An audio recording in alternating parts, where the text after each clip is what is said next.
Joslyn Barnes, you co-wrote the Nickel Boys screenplay with RaMell Ross, based on the novel by Colson Whitehead. What were your impressions of the novel when you first read it? Well, the novel is so well written and it's so perfect in its economy, I would say. There's really no fat in that novel. And it's also very cause and effect in a way. And so we felt when we first read it that it would be a very challenging adaptation to do and that it would really require adjusting it really to cinema and really opening it up in a different way to tell the story in a different way. Um, it's so much more about also directing sort of where you look in our approach to the film. And yeah, the story was inspired by the Dozier School for Boys in Florida, this very abusive institution. How much did you know about it before reading the novel, and how much did you learn about it through the novel and through writing the screenplay? I didn't know about the Dozier School specifically before reading the novel. I know a lot about the reservation schools and other schools like this. There were these, so-called reform schools that keep being discovered and the horrors of those that keep being discovered in different places around the world, here, Canada, Australia, Ireland, other places. So it's a story that's not unfamiliar, I would say, to different contexts, often racialized, often about class, often about specific belief systems that oppress other cultures and other peoples. I think in this case, we learn so much, reading the book, but also reading the oral histories, um, a lot of the journalism, a lot of the coverage that we discovered in looking through the archives, images from the actual school, and also, the research that we did talking with people, even the people that exhumed the graves, for example, who discovered the bodies, where the bodies were buried, this kind of thing. So it was very, a very layered process of research. And it just really the care that went into discovering these and unearthing this story by everybody involved in it, including the courage of the men who came forward to give witness to what they had been through, was really something that meant a lot to us to honor. One of the things that makes the film so unique is that it's told through the first person point of view of its two main characters. Mhm. How do you go about writing a screenplay, with that in mind, in such a different way of telling a story? Yeah, well, I produced RaMell's first film, Hale County, this evening, and I think that I came to understand through doing that the kind of patience that he'd acquired in making images, especially the large and medium format photographs. And it was it kind of struck me that his use of the camera was kind of an extension of consciousness. So when we read Colson's novel, and he proposed to do this in first person, it didn't really surprise me, that he would propose a kind of sentient perspective. And on the script page, we called that POV, even though it went further and deeper than that.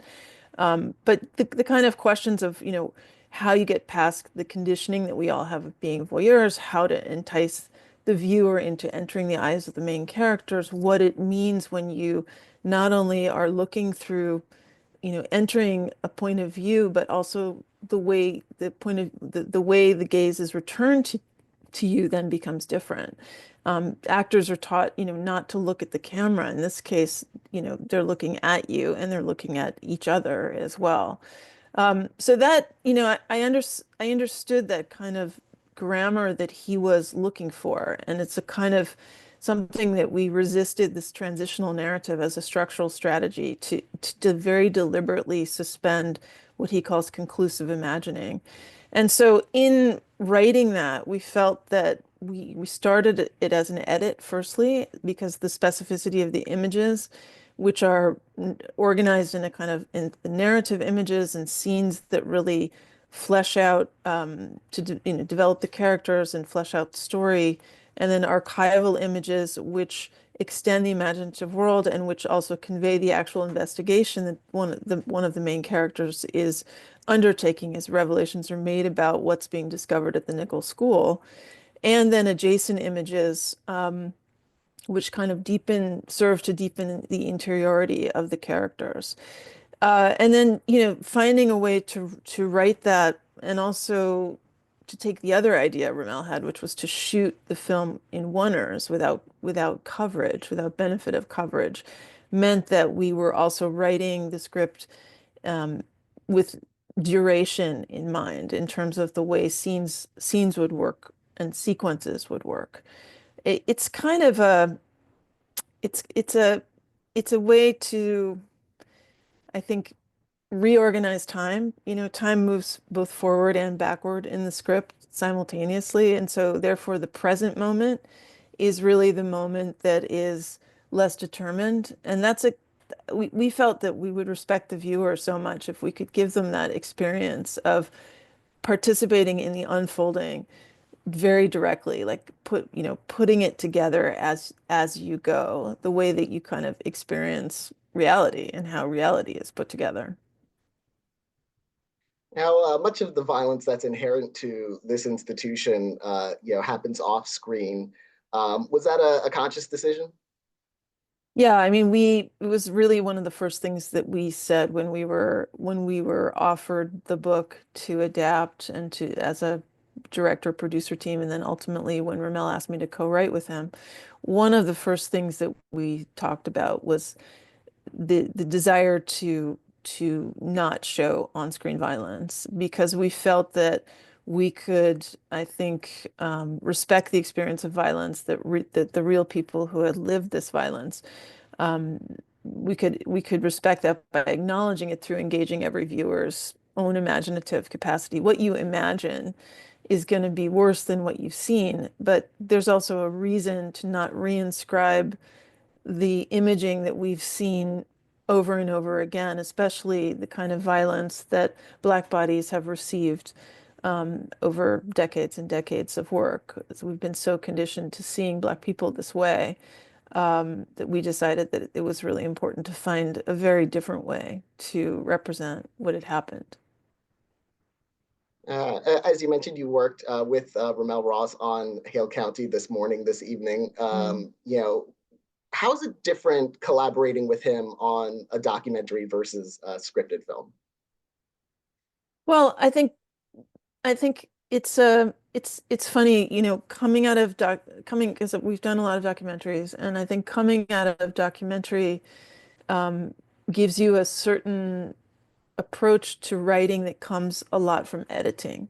And I think in his case, because he comes out of photography as well, that it was important to take the first approach, of writing to think about it as an edit. Also because, so much of the labor of the storytelling comes from the way that we envisioned the image sequences.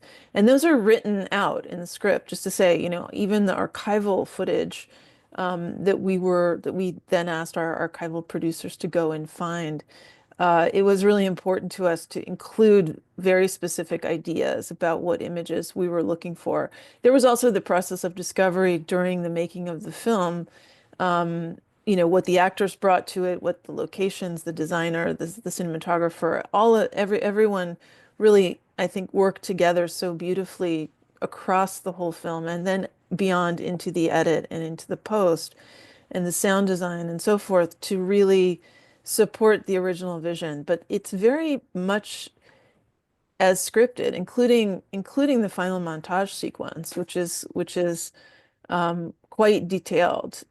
This was very much about the writing and conceiving it from start to finish, from image to image, basically. Well, I want to congratulate you on the film, and Thank you. thank you so much for talking with me about it. Thank you.